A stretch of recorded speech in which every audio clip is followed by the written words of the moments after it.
Parole à mon maître, un autre de mes maîtres, professeur Masseline, qui parlera des racines françaises d'une idée russe de Vladimir Solovyov et de Nicolas Berdyaev. Je voudrais dire quelques mots. Je voudrais dire qu'il est formidable que les idées de Vladimir Solovyov sont de nouveau pertinentes aujourd'hui, en particulier en lien avec les problèmes et la problématique de la guerre. Parce que les idées liées à la guerre, la problématique de la guerre, c'est quelque chose qui est relativement choquant. L'article « Sens de la guerre », s'il avait été publié dans les années 80 du 19e siècle, il n'aurait pas attiré l'attention parce que la guerre, jusqu'aux années 70 du 19e siècle, était quelque chose qui faisait partie du quotidien, comme l'économie aujourd'hui, finalement. Il n'y avait pas besoin de justifier la guerre puisque ça faisait partie des meubles, en quelque sorte. Les décabristes et les autres trouvaient que la guerre était quelque chose de tout à fait naturel et logique. Et aujourd'hui, nous nous trouvons au sein d'un paradigme similaire. La guerre est reconnue comme étant quelque chose de mauvais, quelque chose d'indigne. La préparation d'une guerre est quelque chose qui est considéré comme étant un crime. Mais pourtant, les guerres sont justifiées et sont parfois ces opérations policières dont vous avez parlé. Alors, avant de passer à l'exposé suivant, je veux parler de l'idée russe. Et cette idée russe, elle naît au sein d'une polémique avec les Français, avec la France, et des rapports qu'il y a entre la Russie et la France. Le premier, qui est le chantre de cette idée russe, c'est Dostoïevski. Il voulait souligner la différence entre cette pensée russe et la pensée française. Et pour lui, l'expression de cette pensée française était Napoléon III. Alors finalement, ce contexte français, il est impossible de le séparer de cette idée russe, de cette pensée russe, y compris de la pensée de Solovyov et de Berdyaev, auxquels nous consacrons notre conférence d'aujourd'hui. Donc avec ceci, je passe la parole à Mikhail Masseline pour son exposé. Je pense que je suis le dernier à intervenir dans ce premier volet.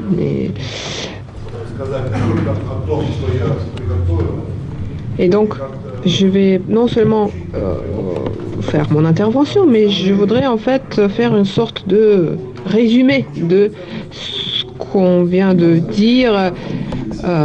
Alors, il y a un problème technique avec le micro, encore une fois. Alors, je pense que tous les intervenants ont parlé ou ont évoqué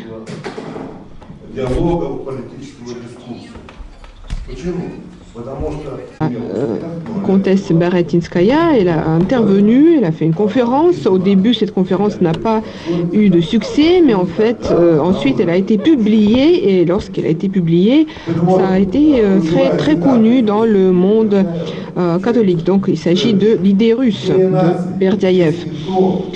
L'idée de la nation n'est pas ce que la nation pense d'elle-même, mais ce que Dieu pense de cette nation dans l'éternité. Donc c'est la citation de cette œuvre de Berdyaev, l'idée russe. C'est une approche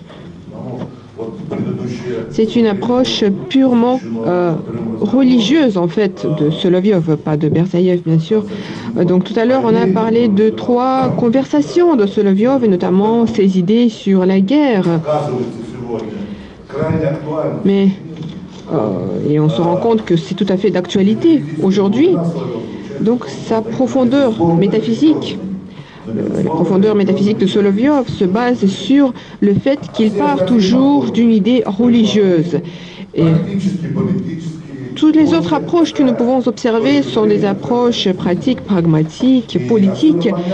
Tout ça est incompatible avec l'approche de Solovyov. Donc pour lui, le nationalisme pratique est tout à fait contraire avec son approche métaphysique globale. C'est-à-dire que l'idée de la nation, pour lui, c'est quelque chose de particulier. Toute nation sera évaluée en fonction de ce qu'elle a apporté à la civilisation mondiale. Donc, ce sont des flammes qu'on voit dans une forêt, et chacune des flammes doit éclairer une petite partie de ce paysage. Et c'est ça la contribution de chaque nation à la civilisation mondiale. Voilà, ce sont les paroles de Solovyov.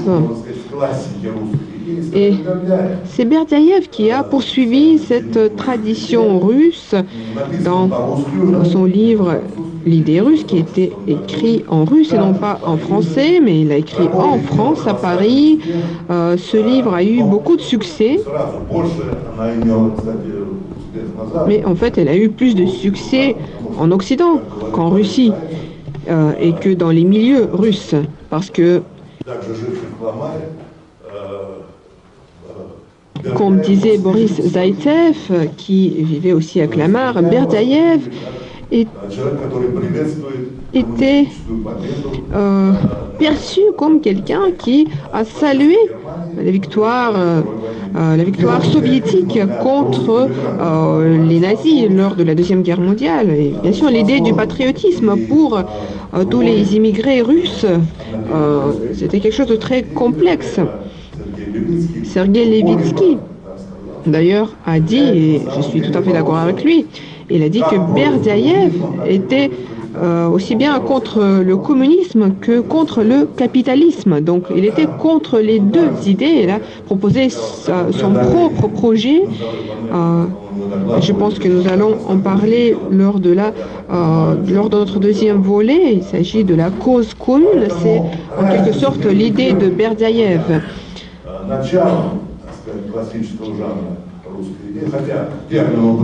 Donc,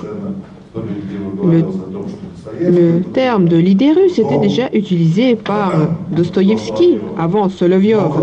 Mais bien sûr, c'est Solovyov qui a mis cette idée dans le centre de sa philosophie. Mais Solovyov parlait surtout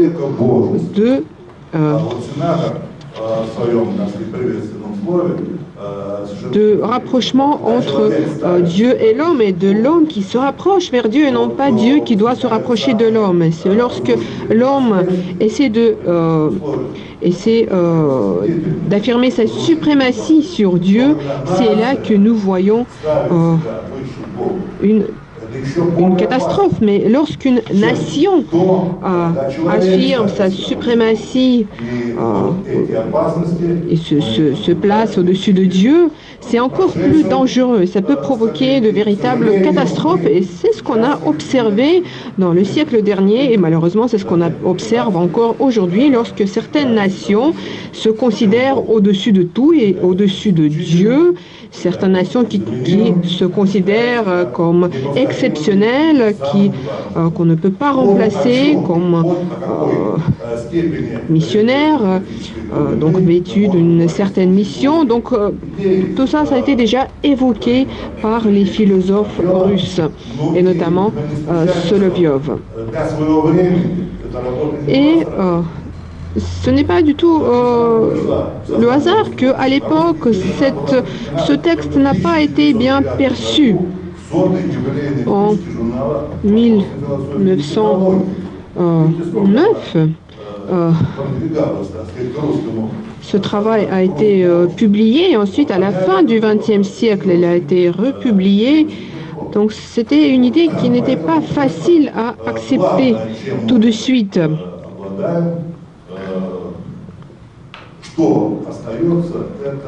Et donc, ce que nous devons retenir de tout ça, c'est la profondeur métaphysique de ces pères fondateurs de l'idée russe.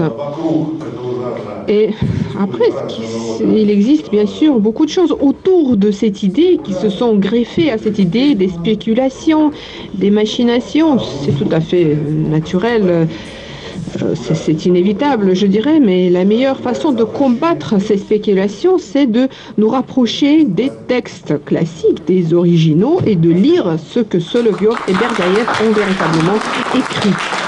Merci beaucoup.